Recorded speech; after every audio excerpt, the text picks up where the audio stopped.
क्या आपने कभी सोचा कि आप जो आज हैं, जो स्मार्टफोन चलाते हैं, जो स्पेस सैर का सपना देखते हैं, क्या आप सचमुच एक बंदर से आए हैं? हाँ, मैं बात कर रहा हूँ उस सवाल की जो हर किसी के दिमाग में एक बार तो ज़रूर आता है। क्या हम सच में बंदर थे? लेकिन अगर मैं आपसे कहूँ कि ये कहानी में बहुत लूप होल्स है, जैसे कि अगर हम बंदर से इंसान बन गए तो आज भी हमें बंदर क्यों दिखाई देते हैं? वो क्यों इंसान नहीं बन पाए? ह्यूमन एवोल्यूशन की वो सच्चाई जो आपके होश उड़ा देगी। सबसे पहले आइए समझते हैं कि मानव विकास या एवोल्यूशन आखिर है क्या। एवोल्यूशन वो प्रक्रिया है जिसके जरिए जीव जंतु समय के साथ बदलते हैं। ये बदलाव इतने धीमे होते हैं कि इन्हें देखने के लिए हमें लाखों साल पीछे जाना पड़ता है। लेकिन ये कोई जादू नहीं है, ये प्रकृति का नियम है, जिसे चार्ल्स डार्विन ने 1859 में अपनी किताब on the origin of species में दुनिया के सामने रखा। डार्विन ने कहा कि जो जीव अपने पर्यावरण में सबसे बेहतर ढलते हैं वही जीवित रहते हैं और अपनी संतान को वो गुण पास करते हैं। इसे कहते हैं नेचुरल सिलेक्शन, प्रकृति का चयन।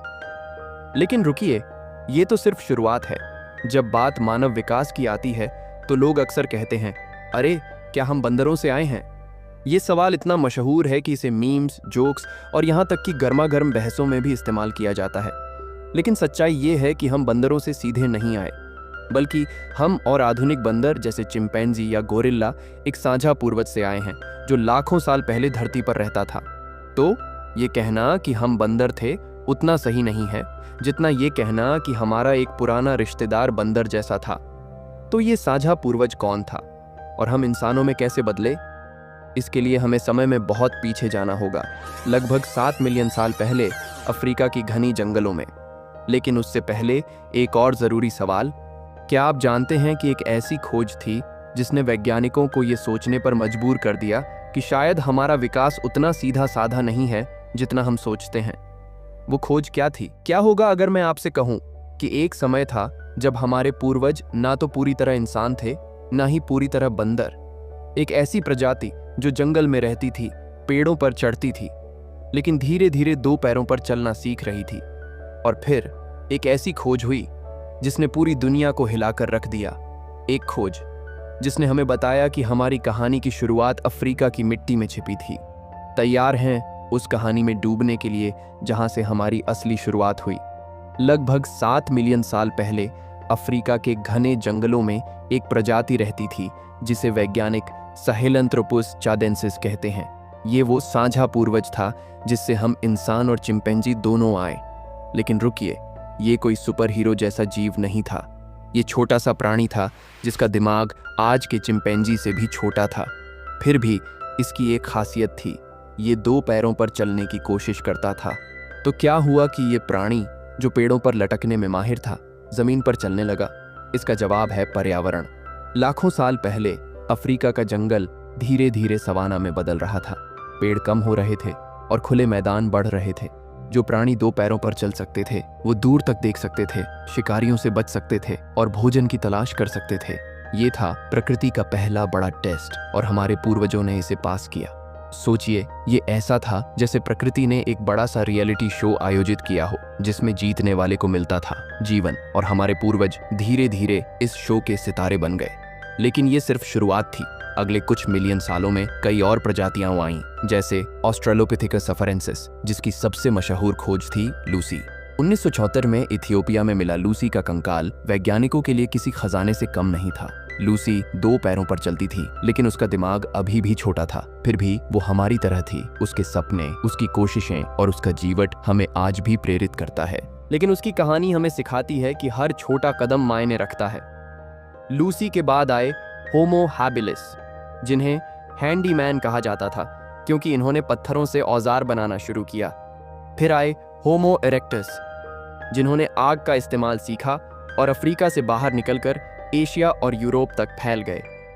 हर कदम पर हमारा दिमाग बड़ा हो रहा था, हमारी सोच तेज हो रही थी और हमारा शरीर बदल रहा था।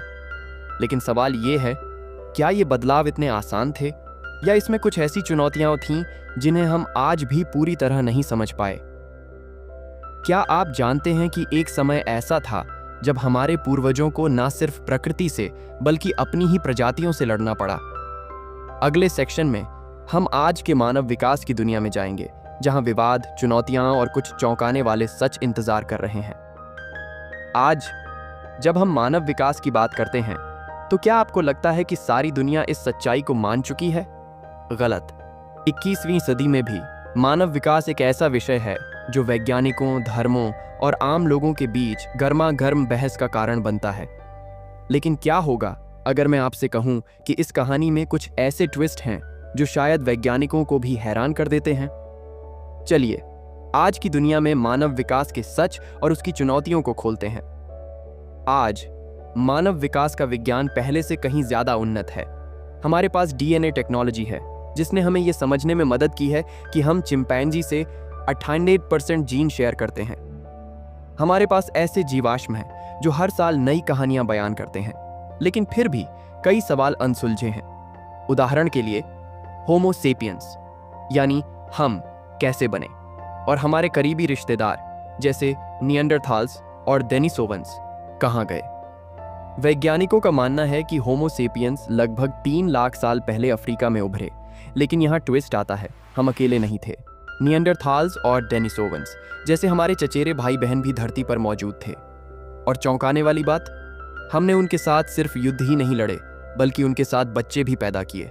जी हाँ, अगर आप यूरोप या एशिया से हैं तो आपके डीएनए में 1-2% निएंडरथॉल डीएनए हो सकता है। ये ऐसा है जैसे आप अपने परिवार के रियूनियन में जाएं और पता चले कि आपका एक कजिन जिसे आपने कभी नहीं देखा, आपके व्यक्तित्व का एक हिस्सा है। थोड़ा अजीब, लेकिन सच। लेकिन मानव विकास की कहानी सिर्फ विज्ञान तक सीमित नहीं है।